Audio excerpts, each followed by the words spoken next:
युगे युगे तुमचे गुण गाती, रयतेचे राजे मराठा पातशहा श्री राजा शिवछत्रपती.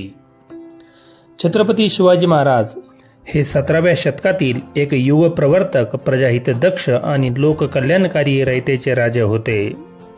त्यांचे प्रत्येक धोरण आणि आचरण हे केवळ आणि केवळ रयतेच्या कल्याणासाठीच होते. याचीच माहिती आपण या व्हिडिओमधून पाहणार आहोत. मध्ययुगीन काळात तत्कालीन जनता मोगलशाही, आदिलशाही या सत्तांच्या अन्याय अत्याचारात भरडली जात होती. अशा गुलामगिरीच्या अंधार युगातून रयतेला मुक्त करण्यासाठी जिजाऊ मातेच्या पोटी शिवरायांच्या रूपाने किल्ले शिवनेरीवर स्वातंत्र्याचा सूर्य उगवला. या स्वातंत्र्य सूर्याने माँसाहेब जिजाऊ आणि शहाजी महाराजांच्या मार्गदर्शनाखाली रयतेला केंद्रस्थानी ठेवून स्वराज्यरूपी नूतन सृष्टी निर्माण केली. शिवरायांनी स्थापन केलेल्या स्वराज्याचा मूळ उद्देशच रयतेचे कल्याण साधणे हाच होता. शिवराज मुद्रा त्याचे बोलके उदाहरण आहे. प्रतिपच्चंद्र लेखेव वर्धिष्णु विश्ववंदिता, शहासुनो शिवशेषा मुद्रा भद्राय राजते.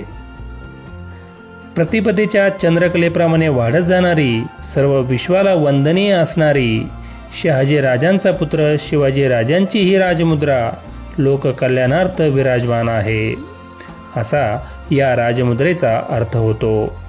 म्हणजे ज्या राजाची राजमुद्रा रयतेच्या कल्याणार्थ बनवली आहे, त्या राजाची सर्व ध्येय धोरणे रयतेच्या हिताचीच असणार, यात काही शंकाच नाही. शिवनिर्मित स्वराज्यात महिला, श्रमकरी, कष्टकरी, शेतकरी, गोरगरीब, सर्वसामान्य रयत यांच्या हिताची विशेष काळजी घेतली जात होती. 1646 मध्ये एका महिलेशी बदअमल केला म्हणून रांजेगावच्या गुजर पाटलाचे हातपाय कलम करण्याची शिक्षा महाराजांनी दिली. म्हणजेच स्वराज्यात महिलांच्या सुरक्षिततेची हमी महाराजांनी दिली होती. आज महिलांवर अन्याय अत्याचार करणाऱ्या नराधमांना असा चौरंग करण्याची शिवकालीन शिक्षा देण्याची आवश्यकता आहे. श्रमकरी, कष्टकरी, कुणबी शेतकरी हा स्वराज्याचा कणा आहे हे महाराजांनी जाणले होते. त्यामुळे स्वराज्यात शेतकरी वर्गाला विशेष स्थान होते. शेतकऱ्यांच्या भाजीच्या देठाला आणि गवताच्या काडीलाही हात लावता कामा नये, असे सक्त आदेश शिवरायांनी आपल्या अधिकाऱ्यांना दिले होते. शेतकऱ्यांना शेतीसाठी अनुदान, बी बियाणे, अवतफाटा देऊन शेती व्यवसायात प्रगती साधण्याचा अभिनव प्रयोग शिवकाळात करण्यात आला. शिवाजी राजांनी दुष्काळाच्या काळात रयतेला भरभरून मदत केली. दुष्काळात रयतेला संपूर्ण सारामाफी देण्यात आली. बिनव्याजी कर्ज उपलब्ध करून देऊन शेतकऱ्यांची सावकारशाहीतून मुक्तता केली. त्यासाठी आपल्या तिजोरीवर लाखो रुपयांचा बोजा पडला तरी चालेल, अशी शिवाजी राजांची भूमिका होती. त्यांनी आपली तिजोरी वतनदार, सरंजामदार किंवा तत्कालीन व्यापाऱ्यांसाठी नव्हे, तर सामान्य रयतेच्या कल्याणासाठी रिकामी केली.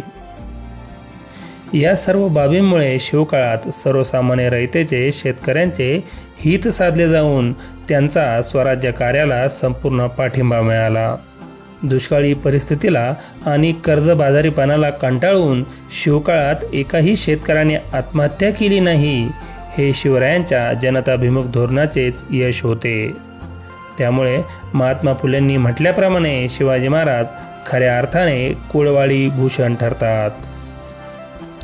छत्रपती शिवरायांचे रयतेवर किती प्रेम होते याची जाणीव आरमार उभारणीच्या वेळेस महाराजांनी रामचंद्रपंत अमात्य यांना लिहिलेल्या पत्रातून होते. महाराज म्हणतात, आरमार उभारणीच्या वेळी जहाज बांधण्यासाठी स्वराज्यातील आंबा, फणस या झाडांना हातही लावू नये. याचे कारण म्हणजे ही झाडे 1 ते 2 वर्षात मोठी होत नाहीत. रयतेने या झाडांना आपल्या मुलाबाळाप्रमाणे वाढवले आहे.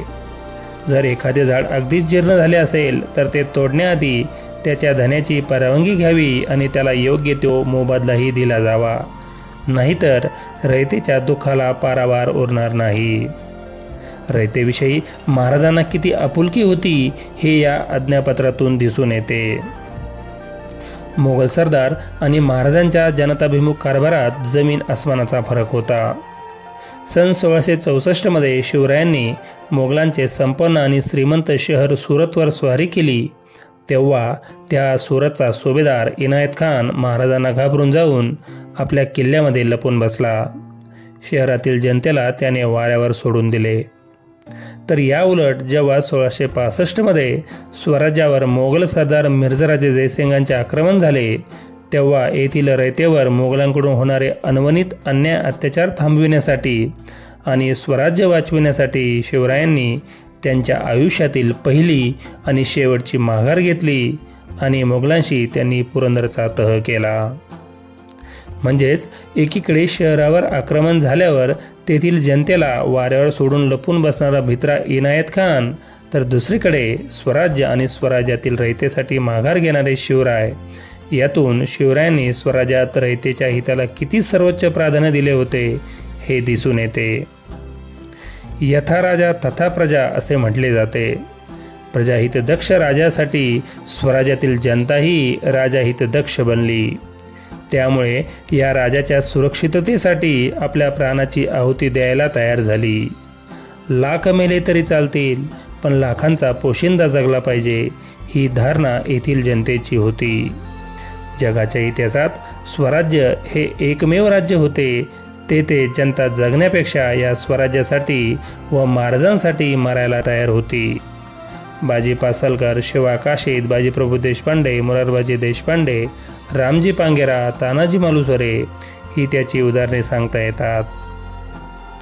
अशा खंडातील बलाढ्य मोगल बादशाह औरंगजेब आपल्या 4 लाखाच्या फौजेसह या दख्खन देशात 27 वर्ष राहिला व शिवनिर्मित स्वराज्य जिंकून घेण्यासाठी अहोरात्र झटला. मात्र तरीही त्याला हे स्वराज्य जिंकता आले नाही. याचे मूळच रयतेच्या राजाने निर्माण केलेल्या या रयतेच्या स्वराज्यात होते. शिवाजी महाराज आणि संभाजी महाराज यांच्या निधनानंतर येथील जनतेने उत्स्फूर्तपणे सह्याद्रीच्या साथीने मोगलांच्या विरोधात व्यापक लढा दिला आणि औरंगजेबाला याच दख्खनच्या मातीत गाडले.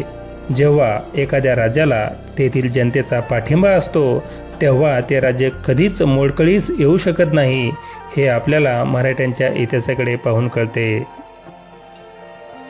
शिवरायांनी शून्यातून स्वराज्य निर्माण केले, अखंड मोहिमा केल्या, गड किल्ले जिंकले, बराच मोठा प्रदेश स्वराज्यात जोडला, नवे आरमार उभे केले, इंग्रजांची पाळेमुळे खणून काढण्यासाठी जलदुर्ग बांधले, लढाया केल्या, पण खर्चाची वसुली कर लादून रयतेकडून कधीच केली नाही. उलट दुष्काळ काळात धान्याची कोठारे जनतेला खुली करून दिली.